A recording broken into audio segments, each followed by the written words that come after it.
My name is Michael Shikatano, and this is Right Here, Right Now, a podcast to inspire the learner inside each of us. In a world that is full of so much information, we will help find and package that information so that you can use it in your lives every day in practical ways. And in each episode, we will remind you of the importance of being present and mindful of your daily thoughts, actions, and interactions. It is truly the most vital step to learning and growth, being mindful and present right here, right now, to take on life's challenges and turn them into life's lessons. So come on this venture with us, a new beginning, a new journey that starts right here, right now.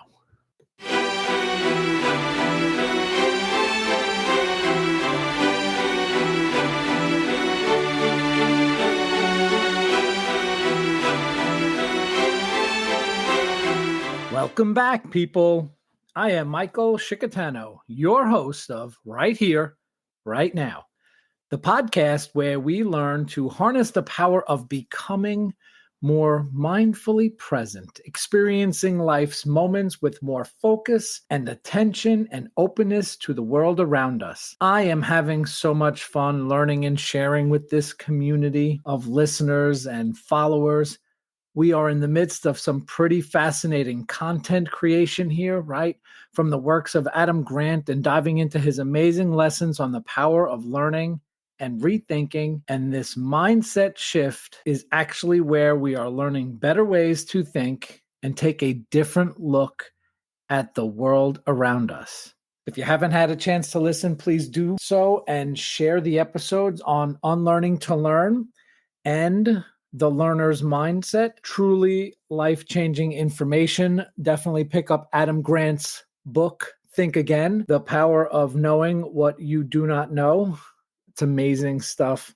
And if you want a little bit of the information, take a listen to the last few episodes on Right Here, Right Now. And I have received some incredible feedback. Thank you all on how sharing this information has helped so many of you. And it really, the sharing has helped me so much as well. So I think it's important. Take a moment, take some time this week, go back and find an episode that you may have missed, give it some regard to listen to, or go back and listen again to one of your favorite episodes. I promise you'll pick up something new and exciting the second time around. Please remember to share with just one person. Text them a link to your favorite episode. It'll change their day and maybe change their week, uplift their mood, and they can become a new follower of Right Here, Right Now. And what a journey so far. Just about 2 months in, I can't believe it. And this is the 20th episode, if we're counting correctly here. I can't believe it. So we'll learn a little bit about how to use our minds to pay better attention to our world around us with the help of the Peak Mind book. Remember that fascinating book by Amishi Jha? We learned about having a generous mindset can have lasting impact on those around us and on us. That book was by Matthew Kelly, Corey Muscara's insightful book, and some of his great quotes that we shared. He helps us realize how curiosity can change your outlook on life. And we learned that a little bit more, even with Adam Grant, right? Curiosity is so important to that rethinking cycle. Amazing work. And hopefully you laughed along to my laugh tracks when Jennifer Aker and Naomi Bagdonas taught us how impactful and important humor can be in our world. And we shared and reflected on quotes and poems and translated these into how we can be better people. And hopefully you were able to practice some mindfulness with my mindful intention for you. And the intention of empathy hopefully opened your mind and opened your heart on how to be a better friend at times, be a better family member, a colleague. And this is what this journey that I wholeheartedly believe that I am on with each of you, this is what it's all about. Learning about our experiences in life and how some of the incredible information, sometimes new information, sometimes centuries old information, how it helps us to be better people on this journey in life. And my goal And I hope I'm striving to be a better podcaster, a better learner, a better person to share this information with you. And the goal really is to take some of that information in various forms that are out there, right? From the Stoics, philosophy, psychology. It's just all out there and really just trying to package it. And I love to try to blend it all together and see what we can learn with different perspectives on some of this stuff. But today we'll take a closer look at something that has really gripped me over the last year or so, maybe a bit longer. And I just didn't notice it back before then. I've listened to some podcasts and read a few articles, and I have developed a profound intrigue for this phenomenon and how I came to understand it a little better. And I believe that I'm using it to the best of my ability for now to deal with some of life's challenges. I'm talking about the feeling of nostalgia here, people. And what really got me so interested in this feeling and why it is that I am sharing with you is the surprising feature of nostalgia that I realized late last year. I was not ready for how sad the feelings of nostalgia were making me when I was specifically remembering times when my boys were a bit younger. I have two boys. They're both teenagers right now, 13 and 15 years old. So I'm referring back to when they were much smaller, around ages maybe 3 through 10 years old. And when I first realized the feeling was nostalgia, I began to jot some notes and questions that piqued my curiosity. First, I sort of defined the feeling that I was having, this feeling of nostalgia on my own without running to a dictionary to try to figure this out. And I came up with it's a feeling of holding on to the past. And of course, the definition that I wrote down, I wrote a question mark after it. Nostalgia, I think, is a cherishing of memories at best, big smiles there.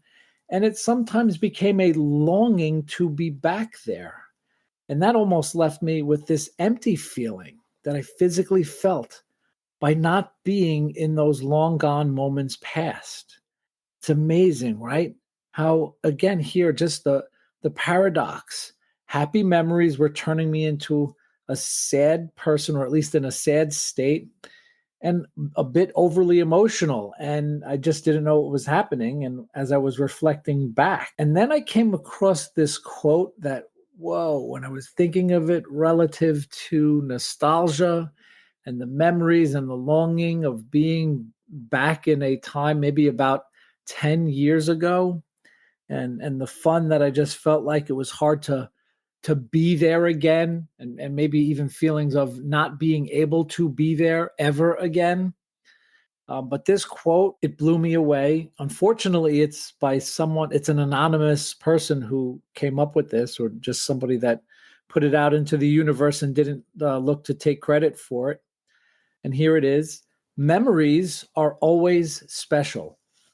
Sometimes we laugh by remembering the days we cried, and we cry by remembering the days we laughed. That's life. And I just love it. And maybe this is nostalgia. Maybe this really sums up those feelings. And I thought, when I came across this quote, many different things, lots of questions. And where did my line of questioning take me? You guessed it. It took me to the present moment and thinking about how being mindfully present might have something to do here with this potential power, or this potential hidden power of nostalgia. And so question one was, how does this feeling of nostalgia, right, the looking back, help me now?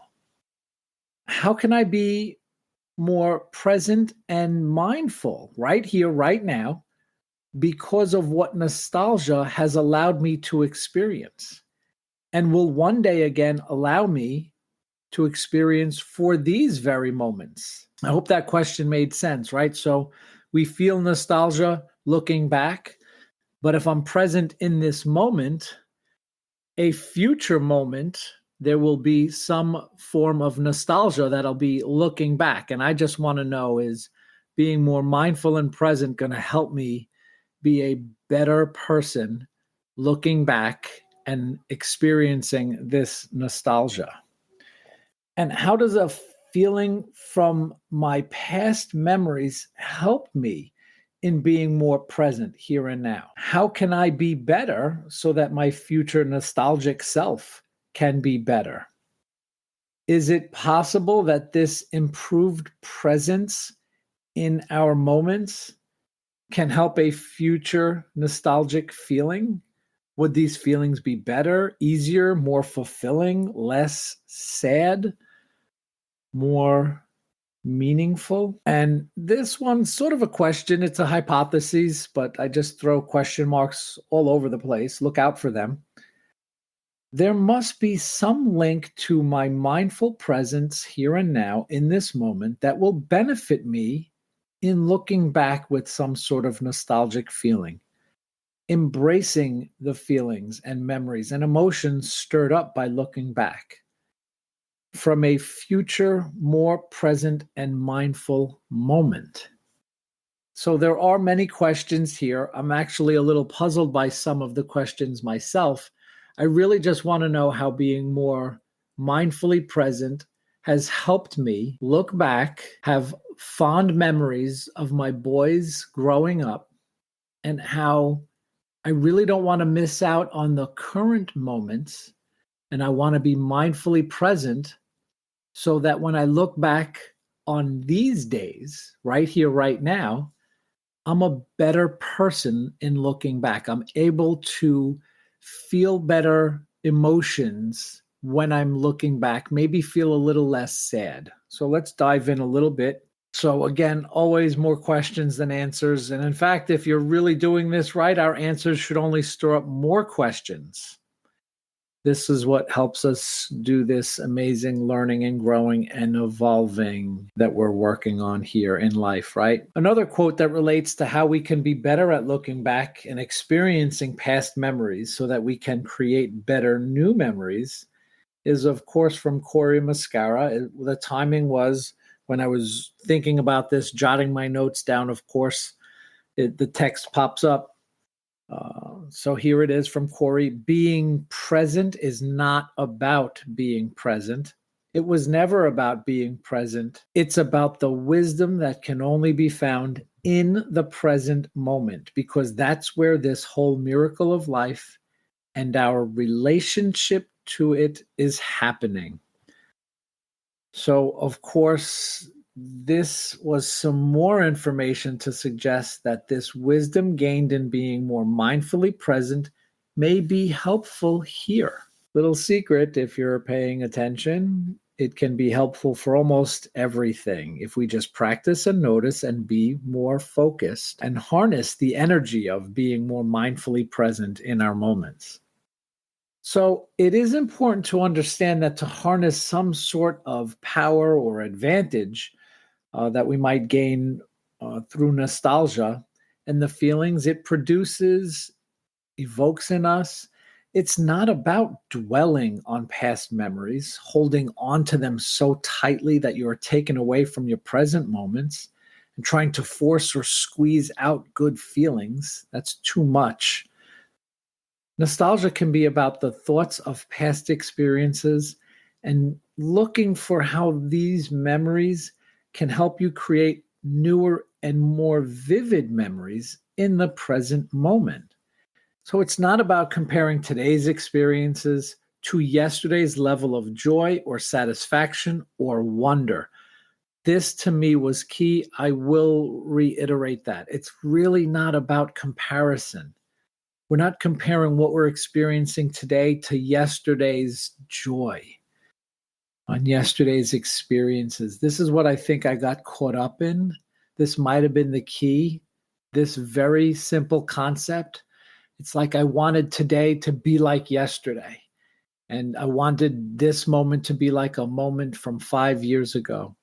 And even though you try to do things and maybe there's some traditions that you hold on to, I know I've done that. You just have to know that it's not going to be the same. It could even be better. But being mindful and present is what's going to allow it to have the freedom to be better and be a new experience without holding on to those old ones, right? So it's about reassuring ourselves that being mindfully present today will allow you to fondly look back on these memories and experiences and connections encountered more fully and more wholly.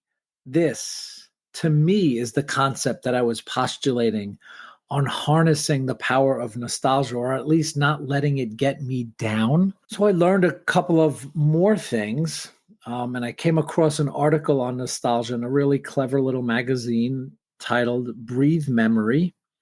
And these are fascinating magazines that provide a wonderful breadth of information and perspective on various psychological phenomena.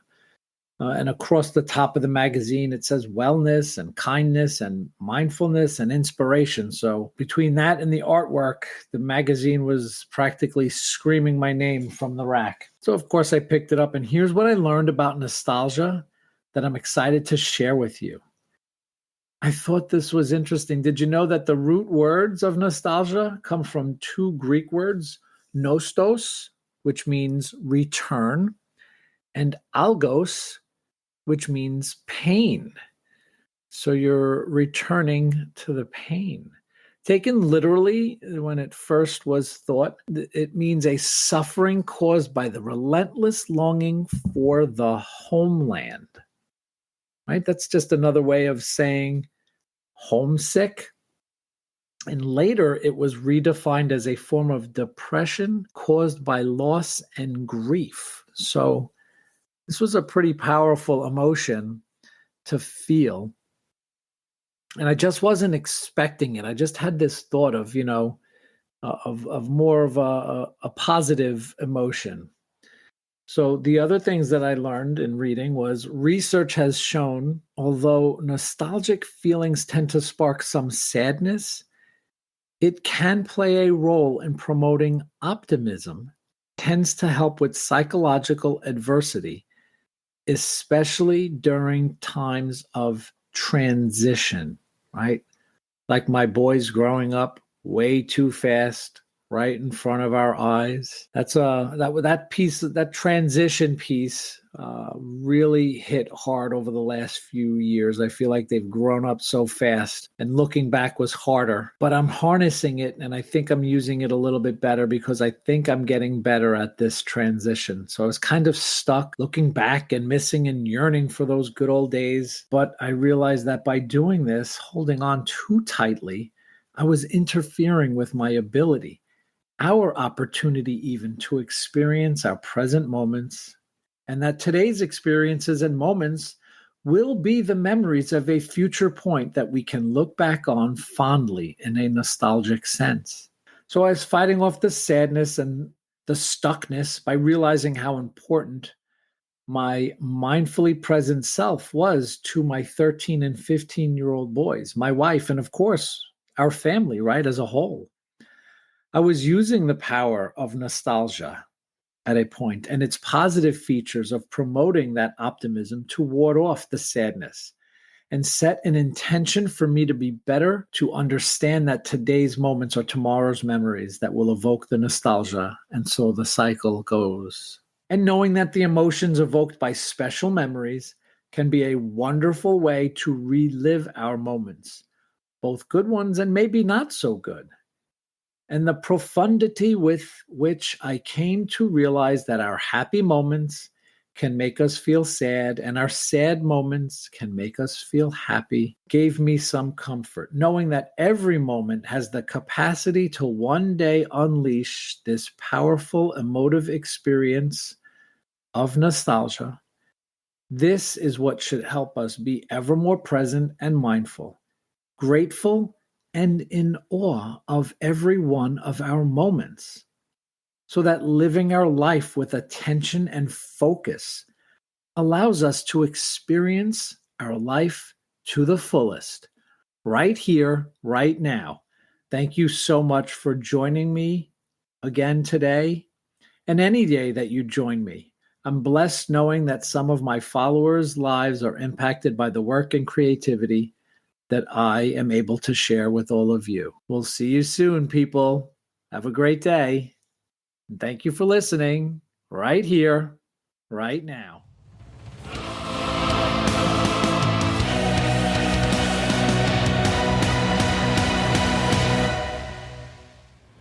Thank you for joining us. We'll see you next time, right here, right now.